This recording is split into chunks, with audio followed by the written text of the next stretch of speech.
Up until now, we've had a lot of quests alongside a diverse cast of characters, including some characters who are casts. That is to say, the lovable android race we refer to affectionately as casts. And have you ever wondered whether these casts have any semblance of free will? Welcome to the Abyss. My name is Void Bunny, and today we are going to search deep inside the caves for any signs of robotic free will. I hear your first question, folks, and it's a good one. Do androids dream of electric sheep?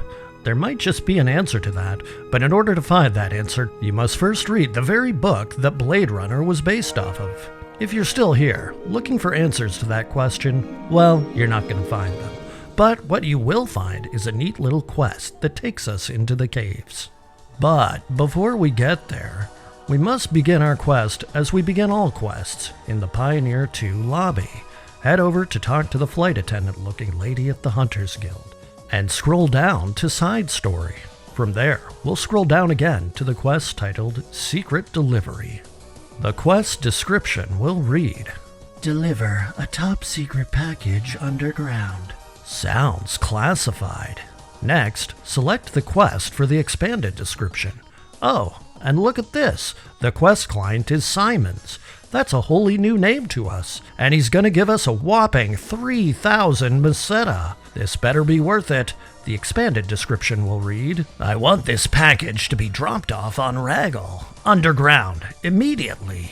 Immediately? Then there's no time to lose. Accept that quest to be yeeted into dialogue with Simons. "So you're 3Y. I'm Simon Zolo. I work at the lab." Not the lab, I presume. "Please deliver this box to Ragol as soon as possible." You mean like immediately? Sorry, it's heavy. It contains, well, I can't tell you. Oh, and let me guess. You just conveniently remembered this now? I think you've heard about the mutants in the underground. Heard of? Maybe even seen.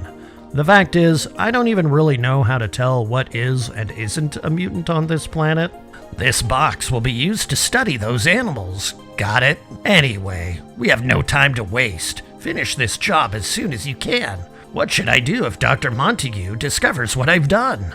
There are plenty of other jobs out there, you know. These lab techs, I tell you what. Now, please hand it to YN0117 on floor B2. Quickly. All right, I'm on the... Oh, you're not done. Just put it on YN0117 directly. It's easy. So easy you had to hire me to do it, am I right? You can contribute to the mission. I mean the study. Honestly, I'm more kosher with doing a mission, considering that I took this job from a mission board. I didn't sign on for a study. I'm an independent contractor for the Hunters Guild, man. Got secret device. You're running out of time. Please go. You don't think 45 minutes is enough time for this job? Really? If you're late, YN0117 will... Oh, my poor YN0117. Okay, next we'll talk to the dude in the beret here. I just don't understand scientists at all. They definitely seem out of touch, at least on this ship. How do they get so attached to their machines? Hey man, there was a dude from another quest who had a sexualized weapon fetish, just saying. After that, we can talk to the purple-shirted dude out on the streets. Do you have any photon weapons? Oh my, you're that guy with the weapon fetish. Imagine the strongest weapon ever. So hot that it'd be cool. Was that a pun? If you were a hunter, wouldn't you want one? You're clever indeed. Hey, listen to me. I'm actually a member of the secret organization known as Weapons. In all caps, too. Just like Weapon from Final Fantasy VII. You really don't know? Are you really a hunter? People keep asking me this, and I keep saying, no, I'm a force. A group of Freemasons seeking an ultimate weapon. Weapons. Oh great, some Freemason bullshit. Well, I hope y'all got your Illuminati tinfoil hats prepared. You are interested in it, aren't you? Right, that's very natural. If you want, I can recommend you for membership. Do I want? But know this, it's not easy to become a member of Weapons. You'll need to get final approval from our boss. And to meet our boss, you'll need approval from the other members. Oh great, a fetch quest. We have 6 people now. Me, the boss, and 4 other members. You can meet our boss if you get approval from the other 4 members. I don't know where they are or what they're doing right now. Great. I just love these sorts of quests from the old days. We're not even going to give you any information, but you have to figure out this mystery by finding a random 4 people who you don't have any information on. We have a rule that we never interfere with each other. Then why even make a group out of it? Wouldn't it just make more sense to do things on your own if you're going to just make a rule that keeps you from working together on things? I'll admit you. Take this as evidence of my approval. Got Weapons emblem. It'll be an arduous task becoming a member of Weapons. Good luck. Thanks, man. Now the sad thing is, this is actually a pretty neat but involved side quest that's going to require you to jump around other quests, so we'll just quietly stick a feather in our cap and come back to this one later. But for now, we can head on down to Ragol and start exploring the caves. This quest is going to be pretty much a repetitive take on all the other cave crawling quests so far. Dang, I love the alliteration. Cave crawling quests. I think I'll keep it. Anyway, back to the caves. It will be pretty repetitive until you come to a fork where the first player cursor of the quest will pop up. And hey, wouldn't you know it, our friend Bernie is back in action. That seems to be an energy pack. EM05? Is that a product number? Beats me. This is honestly the first time I've seen that random string of letters and numbers. I have no idea. YN0117?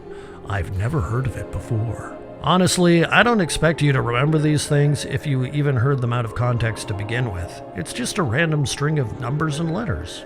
I didn't know that there was another hunter who worked alone down here. I realized that I'm just one of their tools. Yeesh, don't get all philosophically nihilistic on me now. Well, actually, I'm kind of a fan of nihilism, so continue. What am I doing here? I'm a professional, so I can't say, of course. I know what you mean. What? I didn't say anything. A transmission from a girl was suddenly lost. I'm trying to track it. Huh. Is this maybe you think like that other quest I helped you with not so long ago?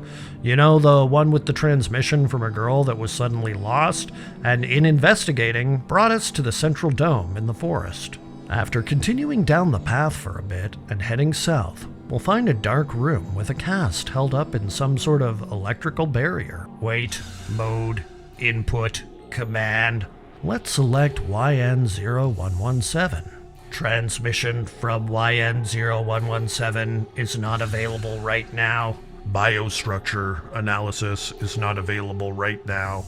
Okay, this time let's try EM05. Oh boy, that seems to have done it. The cast will now be freed and openly start shooting at you with his weapon. He'll be fairly resistant to techniques at the very least, but Zondi will be a great place to start. Sometimes it does 0 damage, but don't let that dissuade you from firing off a few rounds of lightning. Once he's defeated, he'll pipe up again. Unlocking procedure for door lock A. Sweet, a door somewhere has been unlocked. Turns out it's just a door in the previous room, which will take us to the red telepad to the Caves 2. Nice! The Caves 2 will be a welcome change to our favorite aquatic ambiance. You'll have to crawl through quite a bit of the caves before you'll notice another character cursor. Across the water, there's a familiar-looking pink robot laying on the ground. Huh. Anyway, we won't be able to get to them yet, so we'll start by heading around to an area with 3 forks.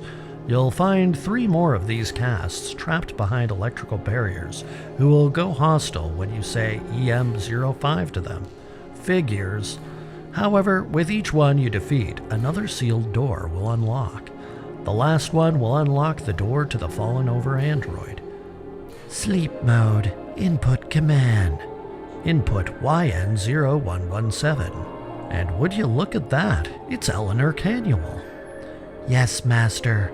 YN0117 is waiting for your... I can't move. Oh, excuse me, but I think that's mine. Oh, this device? Olo gave it to me. From Master Olo? Perfect. Would you mind inserting it into my back for me? Sure. Oh, wow. We're even fading to black. My name is Eleanor. I'm an android who's serving Dr. Montague. I know. We've already met. Twice, even. I ran out of energy and was stuck here. Never hurts to pack a few extra telepipes. Oh, it's you, 3Y. You're just recognizing me now? Maybe you should get your optical sensors adjusted. How are you and your mag? What, you mean Charlie? Why don't you just ask him for yourself, since you speak the same language and all? I'm glad it was you who came to help me again. Me too, actually, now that you mention it. Oh, I'm on duty. Well, I'm okay now. Thank you very much. Please tell Mr. Olo that I'll be back after I complete my mission. Oh no, not the M word. He prefers you call them studies. And with that, Eleanor Canuel will disappear. And well, if a red telepipe happened to spawn somewhere like normal, I don't know where it did spawn, and instead of looking around aimlessly, it seemed more incumbent to just pop my own telepipe myself and head on back to the streets of the Pioneer 2. Back at the Hunters Guild, we can start by talking to the teal beret-wearing dude. Was it completed? Thank you. Simons will tell you about the reward. It's at this point I realized there was also a red beret-wearing guy too, so we'll talk to him next. Good job. Now we can proceed with the research. Again? Mission is just a word, man. It doesn't have all this extra assumed context that you guys seem to think it has. The only weird thing about it is when you make a big deal over it, and then it becomes sus. Anyway, we can talk to Simons now. Did you make it in time? Excellent. Yeesh, you didn't even wait for me to answer. Thank you. You saved my life. Wait, really? Was this a matter of life and death for anyone but poor Eleanor Canuel? I won't get scolded now. Thank you very much. Bruh, you're an adult. Please, visit the guild counter for your reward. And please consider signing up for a paid channel membership for your reward. What reward is that, you might ask? Well, you will be seeing these videos a few days in advance for starters. But as this thing grows, I'll even start making bonus content just for the paid subscribers. Cool, huh? Anyway, go to the counter to accept the reward. Yippee, 3,000 Meseta. And with that, my friends, our quest is also over. And this video is over too. Make sure to subscribe if you're not already, and pass this video series on to people you think might enjoy it. These sorts of little actions help me a lot. But otherwise, until next time, folks, have fun and stay safe, and I'll see ya in the next video. Bye-bye!